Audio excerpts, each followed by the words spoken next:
안녕하세요. 저는 올해 36살이고 자녀 2명을 키우고 있는 남자입니다. 처음 제 아내를 만나게 된 건 제가 29살 때입니다. 재수를 하는 바람에 늦게 대학교를 졸업을 했고 저는 생애 첫 회사를 다니고 있었습니다. 그때 당시 아내는 회사에서 비품과 영수증 관리를 도맡아 하던 계약직 사원이었죠. 그런데 어느 날부터인가 아내는 저에게 자꾸만 마실 거를 건네주는가 하며 퇴근하면 자신이 맛있는 걸 사주겠다고 말을 걸었었죠. 하지만 그때 당시 저는 만나고 있는 여자친구가 있어서 정중하게 거절을 했죠. 그렇게 시간은 빠르게 지나가던 어느 날이었습니다. 여자친구의 생일이 하루 앞으로 다가왔고 저는 몰래 이벤트를 준비하려고 여자친구의 원룸 자취방으로 찾아갔습니다. 그날은 여자친구가 친구들과 생일 파티를 하고 들어온다고 했기에 아무런 생각도 없이 비밀번호를 누르고 들어갔는데 여자친구는 어떤 남자와 단둘이서 바람을 피우고 있더군요. 저는 평소에 자존심이 너무 센 성격이었기에 그냥 별말 없이 준비했던 선물을 집 안으로 집어 던지고는 뒤돌아서서 나와버렸습니다. 뒤에서 여자친구의 목소리가 들렸지만 저는 돌아보지 않았습니다. 정말 서로 좋아했고 충격적인 그 상황이 힘들지 않았다면 거짓말이겠죠. 하지만 도저히 용서를 할 수 없었기에 모든 연락을 피하고 저 혼자서 그 상처를 묵묵히 견뎌내고 있었습니다. 그런데 제가 그렇게 힘든 걸 아는지 모르는지 계약직 사원이었던 아내는 제게 매일같이 호감을 표시하더라고요.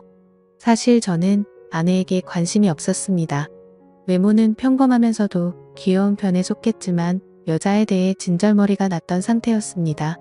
하지만 아무리 거절을 해도 계속해서 제게 달라붙길래 그냥 퇴근하고 술이나 한잔 하자고 말하게 되었죠. 그날 얘기를 들어보니 아내는 가정 환경이 썩 좋지가 않았습니다. 돈을 벌어서 혼자 계시는 어머님과 어린 남동생의 뒷바라지를 하고 있다더군요. 물론 저보다 어린 나이에 기특하게 열심히 사는 모습이 좋아 보였지만 그저 그런 마음일 뿐 아내에게는 전혀 마음이 가지가 않았습니다.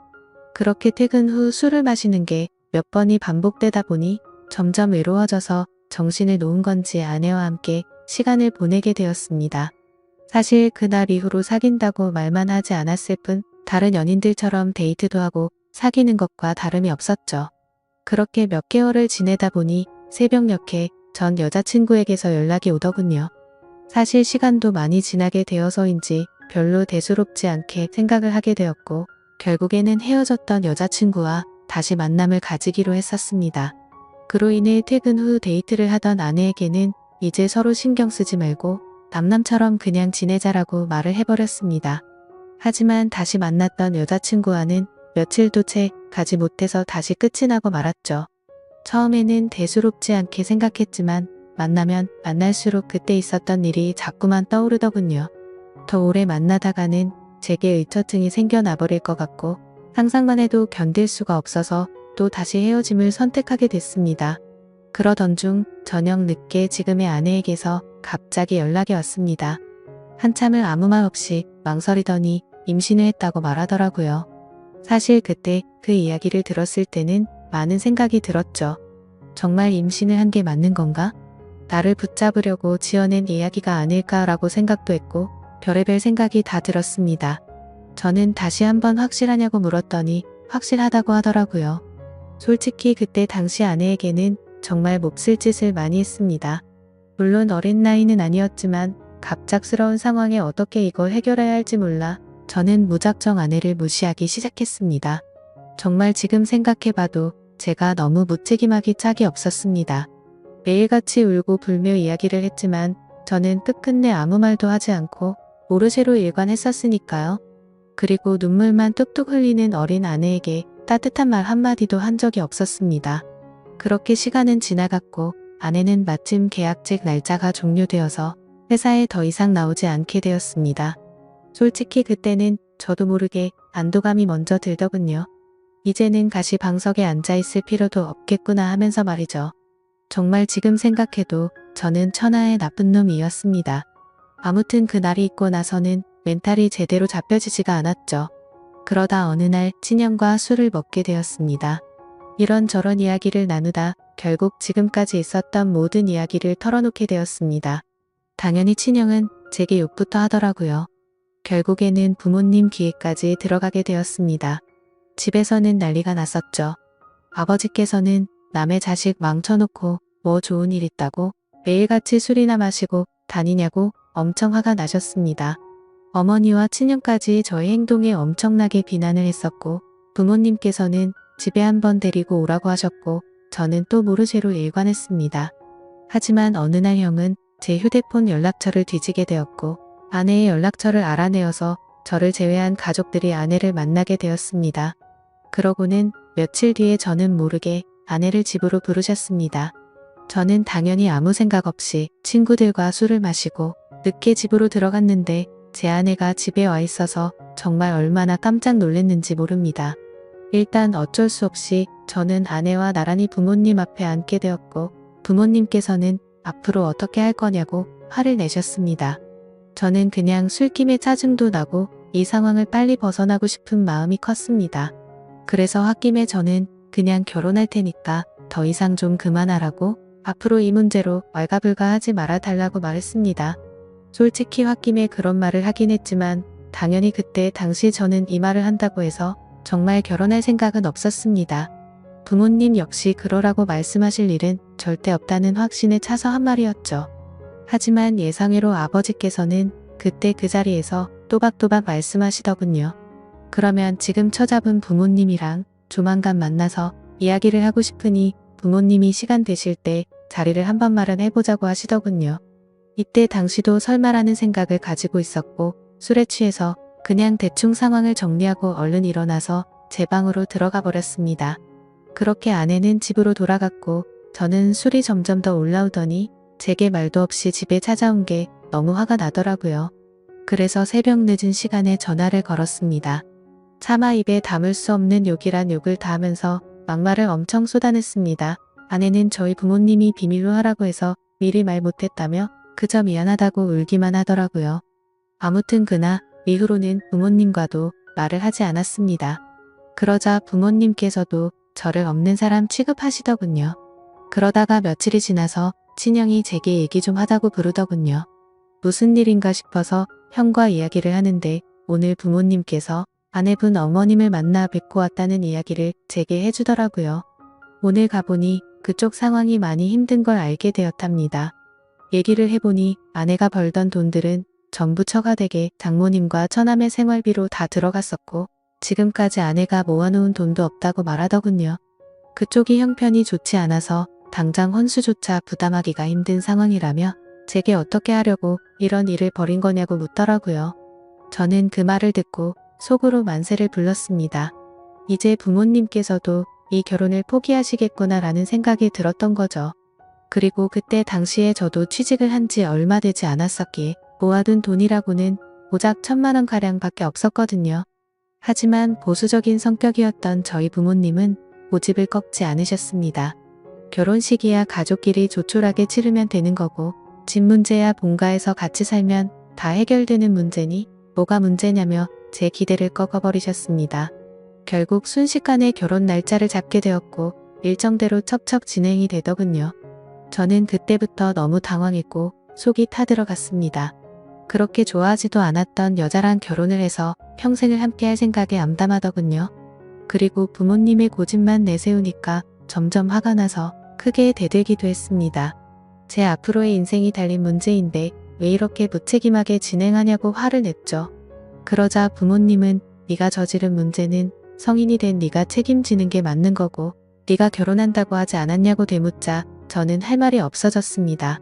그냥 그때 당시에는 모두가 저를 망치게 만들려고 하는 것만 같아서 사소한 거 하나하나 다 마음에 들지 않았고 고슴도치처럼 모든 게 날이 서서 삐뚤게 느껴졌습니다. 아내에게도 못된 말을 계속 했습니다. 이따위로 억지로 결혼한다고 달라질 것 같냐며 나를 만나봤자 돈도 없어서 아무것도 못 해줄 거고 시집살이가 그렇게 호락호락할 것 같냐고 말했습니다. 그리고는 정말 너한테 잘해줄 자신이 없으니까 고집 피우지 말라고 했죠. 하지만 제가 그런 말을 할 때마다 자신이 더 잘하겠다며 말하는데 너무 답답하고 그 상황이 싫었습니다. 심지어 친한 친구놈들 몇몇과도 술을 먹다가 이 이야기가 나오면 친구들은 온갖 욕을 제게 했죠. 그래서 점점 이 일로부터 자유로워지고 싶다는 생각이 들기 시작했고 결국 제 책임을 통감하고 모든 사람의 뜻대로 그냥 결혼을 하기로 마음을 먹었습니다. 하지만 너무 삐뚤어져 있었던 저는 그렇게 마음을 먹고도 막말을 입에 달고 살았죠. 부모님께는 잘 살 자신이 없으니 행복한 결혼 생활을 할 거라는 기대는 하지도 말라고 했고 아내에게도 늘 차갑게 몹쓸 말들을 많이 했습니다. 그리고 결국에는 결혼을 하게 되었습니다. 정말 좋아서 한 결혼도 아니었으니 신혼생활은 말할 것도 없었습니다. 신혼여행은 해외여행은 커녕 국내에 있는 흔한 여행지로 갔습니다. 심지어 그곳에 가서도 아내는 내팽겨쳐두고 혼자서 이곳 저곳 돌아다녔고 거의 말도 하지 않았습니다. 그리고 나서 일상생활을 하면서도 퇴근하고 집에 들어오면 게임을 하거나 TV를 보면서 지내본 아내와는 일상적인 대화는 나누지도 않았습니다.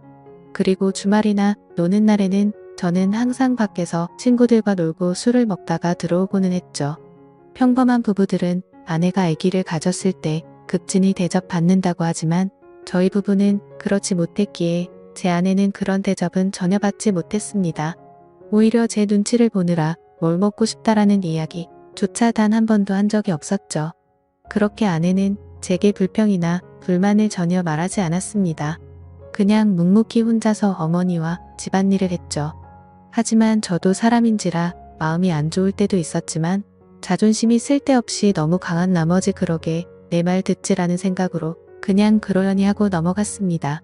그러다 어느 날 새벽에 예정보다 진통이 일찍 와서 정신없이 산부인과로 향했습니다. 그런데 남들과 달리 하루가 꼬박 넘어가게도 출산이 되지 않아서 슬슬 걱정이 되었지만 결국에는 고생 끝에 어렵게 출산을 하게 되었습니다. 출산 후 지쳐 누워있는 아내를 보고 있는데 저도 모르게 갑자기 울컥해서 눈물이 나더군요. 힘없이 늘어져 있는 모습에 뭔가 모를 마음이 들었죠. 하지만 쓸데없는 자존심에 그 눈물조차 보이기 싫어서 그냥 문 밖으로 나가버렸습니다. 그날 장모님과 처남이 아내의 손을 꼭 잡고 있을 때도 저는 아내의 손을 잡기조차 겁이 나더라고요. 제가 무슨 자격이 있어서 그 손을 잡을 수 있을지 그냥 무심한 척 수고했다는 말 한마디를 남기고는 그렇게 나왔습니다. 그날 이후로는 제 아내에게 미안한 마음이 많이 생겨났습니다. 언제나처럼 무뚝뚝하게 아내를 대했지만 마음은 그렇지 않았죠. 예전과 달리 미안한 마음이 생겨났었고 그동안 미안했다는 말 한마디를 하고 싶었습니다.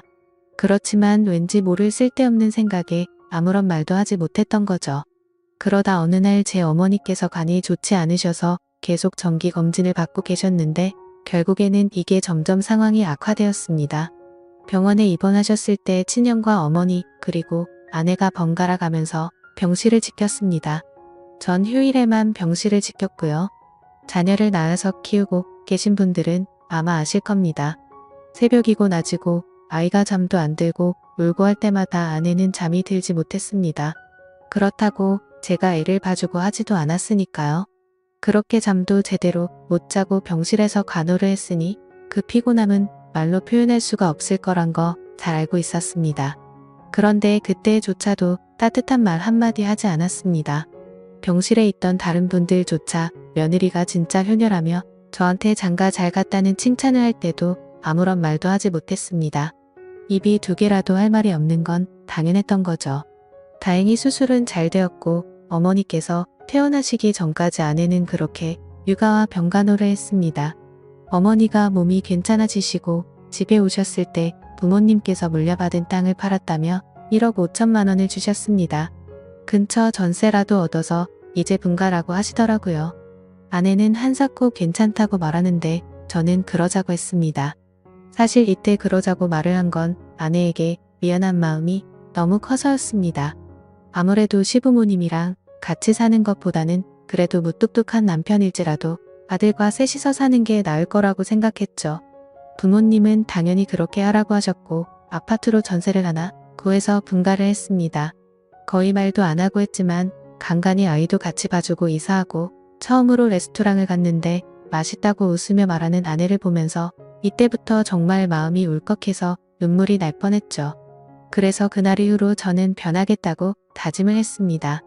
연애도 저와 제대로 해보지도 못하고 아이를 가졌을 때도 대접 한번 제대로 해주지 못했던 생각이 났습니다. 그리고 시집살이와 시부모 병간호까지 해왔는데 이제 와서 돌이켜 생각해보니 그 흔한 레스토랑 한 번을 같이 와보지를 못했더라고요. 미안하고 너무 미안했습니다. 비록 무뚝뚝하게 말하고는 했지만 이때부터는 그래도 나름대로 다정하게 대했습니다. 그러다가 장모님께서도 평생 겪고 계신 질환으로 많이 아프시기도 했고 처남도 중학생이라서 아내는 간간히 처가에 들려서 집안일을 돕고 집에 들어오고는 했습니다. 나중에 알게 된 사실이지만 장모님께서는 류마티스 관절염을 손가락 마디마디에 걸리셨습니다. 이게 집안일을 하거나 할 때 끔찍할 정도로 아프다고 하더라고요. 하루는 그런 아내가 너무 안쓰러웠고 장모님과 처남까지 마음에 많이 걸렸습니다. 그래서 저는 아내에게 말했습니다. 그냥 장모님이랑 처남 다 같이 여기서 지내자고 말했죠. 진심으로 한 말이었습니다. 그랬더니 아내가 이러더군요. 미안해요. 앞으로는 자주 안 갈게요. 미안해요. 저렇게 말을 하더라고요. 아내의 저 말 뜻이 어떤 걸 의미하는지 다들 아실 거예요. 아내는 제가 처갓집에 자주 가는 걸 못마땅하게 생각해서 비꼬는 마음으로 저렇게 말을 한 걸로 오해를 한 거였습니다. 지금까지 하지 못했던 미안한 말과 참았던 눈물이 울컥해서 쏟아져 버렸습니다. 아내 손을 꼭 붙잡고 미안하다고 말하면서 애처럼 너무 서럽게 울어버렸습니다. 당황해하는 아내에게는 그동안 정말 미안했다면서 앞으로 살면서 그동안 잘못했던 거 천천히 다 갚을 테니 용서해달라고 정말 서럽게 울었습니다. 그리고 처음으로 아내와 오랫동안 마음에 있었던 많은 말들을 이야기했습니다. 그동안 잘해주지 못해서 미안했다는 말과 함께요. 아내 역시 눈물을 흘리며 그렇게 처음으로 서로 꼭 안고 같이 울었네요. 그 일이 있고 나서 아내가 장모님께 같이 살자고 이야기를 했을 때 장모님께서는 완강히 거절하셨습니다. 사실 이건 당연하다고 생각했죠. 사위라고 하나 있는데 자기 딸을 그렇게 서럽게 만들었는데 이 집으로 들어오면 얼마나 눈치를 줄까라고 당연히 생각하셨을 것 같습니다. 본가에 계시는 부모님께서는 흔쾌히 그렇게 하라고 허락을 하셨고 결국에는 제가 처가댁에 가서 장모님께 무릎 꿇고 사죄했습니다. 그동안 죄송했다고 앞으로는 정말 잘하겠다고 했죠. 그렇게 장모님을 겨우겨우 설득해서 같이 살게 되었습니다. 지금은 그 누구보다 아내만 사랑하고 전에는 상상도 못한 애교도 떨면서 그렇게 살고 있습니다. 세상에서 아내가 가장 예뻐 보이고 가장 사랑스럽네요. 집안일도 제 나름 열심히 돕고 있고 육아도 열심히 하고 있습니다. 그리고 아내와 저 사이에는 예쁜 딸아이도 한 명 더 생겨났고 더 예쁜 가정을 이루게 되었죠. 이게 제게 있었던 5년 전 이야기입니다. 지금은 장모님과 처남 그리고 제 아내와 자식들 이렇게 6식구가 다 같이 행복하게 살고 있습니다. 넉넉지 않은 형편일지 몰라도 휴일이나 주말이 되면 가능하면 가까운 곳으로라도 바람을 쐬러 다니고 있고요. 지금은 아내에게 잔소리도 들어가면서 지내지만 그 누구보다 행복하게 해주려고 아내를 여왕처럼 받들고 지내고 있습니다. 그런 저를 기특하게 보셨는지 장모님도 항상 우리 사위가 최고라며 저를 감싸주시고 온 가족이 서로를 너무 애틋하게 생각하고 행복한 나날을 보내고 있네요. 지금은 정말 그 어느 때보다 행복합니다. 제 착한 아내 덕분에 저의 못난 모습들이 고쳐진 것 같아서 정말 고맙게 생각합니다. 아마 그때 아내가 저를 버리고 떠나버렸다면 저는 그저 그런 인생을 살고 있었을 테고 평생 후회만 하면서 살았을 것 같다고 생각이 드네요. 앞으로도 저는 과거의 아내에게 잘 해주지 못했던 걸 평생 갚아 나가려고 합니다. 물론 평생이 걸려서 제가 잘하더라도 그 큰 상처를 준 건 다 갚지 못하겠지만 지금은 제 아내도 행복하다고 말해주니 너무 미안하고 고마운 마음만이 가득하네요. 제 사연을 읽어주셔서 감사드립니다.